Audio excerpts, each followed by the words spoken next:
Alright guys, so I'm on the east end of my food plot. Wind's out of the west-southwest right now. It's blowing back towards my truck, so I'm good to go. But I want to come in here and discuss a couple things. I just got done making a short video demonstrating with a smoke bomb what my scent stream does. And so it's kind of fun. But today's topic is the best way to ruin your farm. Okay? Well, there's several ways, right?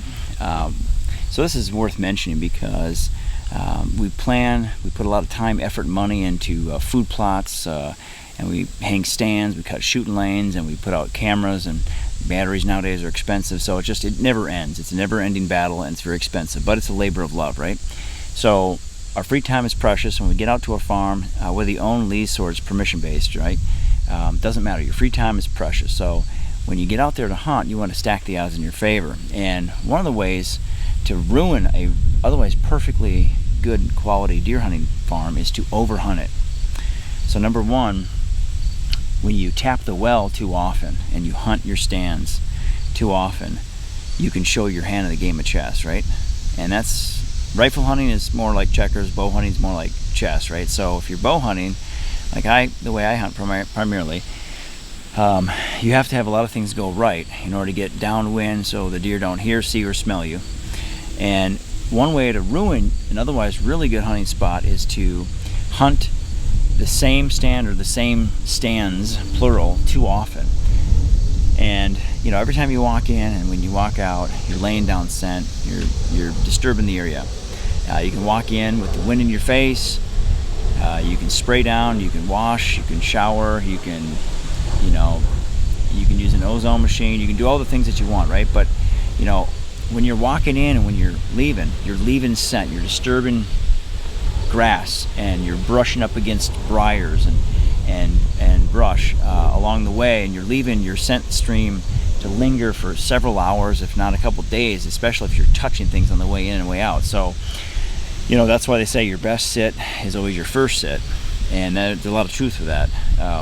So you want to minimize the amount of time and wait until all the stars are lined up properly. You know, the wind direction is good, you have a cold front coming in, it's an evening hunt and you're hunting over a food source instead of a bedding area, whatever your approach is going to be, right? But when you go into your stand, the first sit is always the best. And then with subsequent hunts, especially if you don't space them out enough, you can over tap the same well, and it'll run dry pretty quick because deer live out in the woods 24/7. We just visit periodically. So even when you're careful, you're leaving disturbance and you're leaving scent that the deer are going to pick up on, at least a little bit, every time you come and go. So you don't want to overhunt your stands.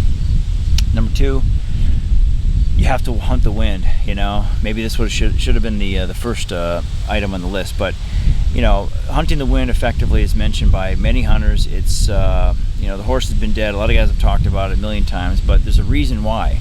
Because it is so important to keep the wind in your face on the way in and be downwind of the anticipated deer movement, whether you're hunting morning or afternoon. You have to watch the wind.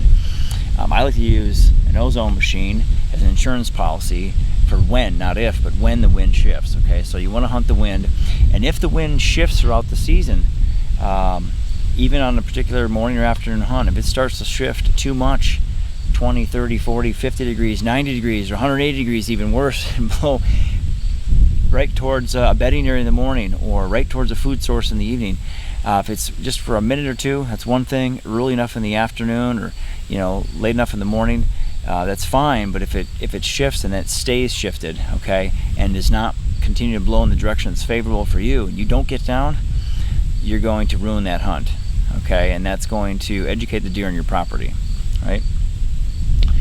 You want to, number three, be quiet, of course. You want to be quiet. There's too many guys that make too much noise and a lot of movement, and I've been guilty of this too, being on the phone too often. I mean, I like to put it away and I keep it with me in case of an emergency, but when I'm hunting. I'm not on my phone very often. So being distracted, being on your phone, not paying attention, not visualizing the anticipated deer movement, okay, that's all important.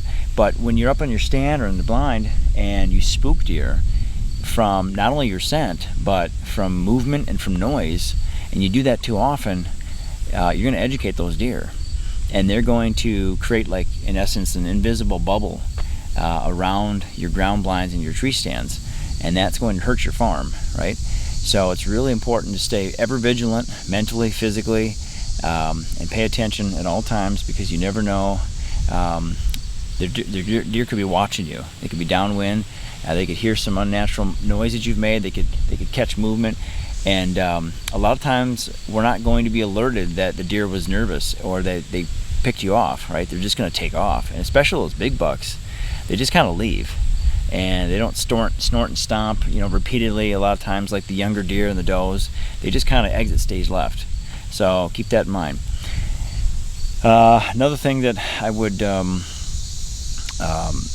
add to the list is going into some of your areas that you've designated as sanctuaries unnecessarily, to pour out mineral, to put out feed if that's how you hunt, to check cameras, to put up stands last minute, right before the season starts.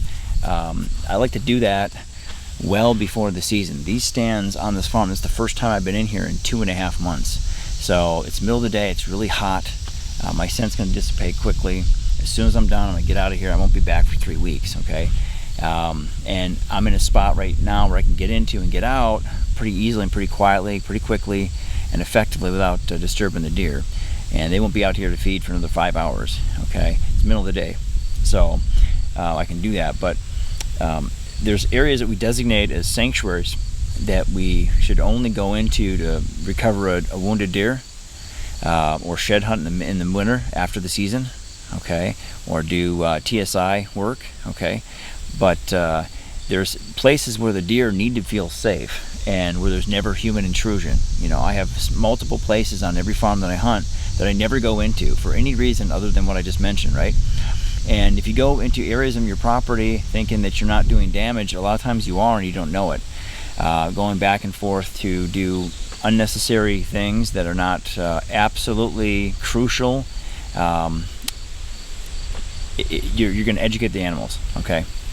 So establish sanctuaries and then stay out of those areas.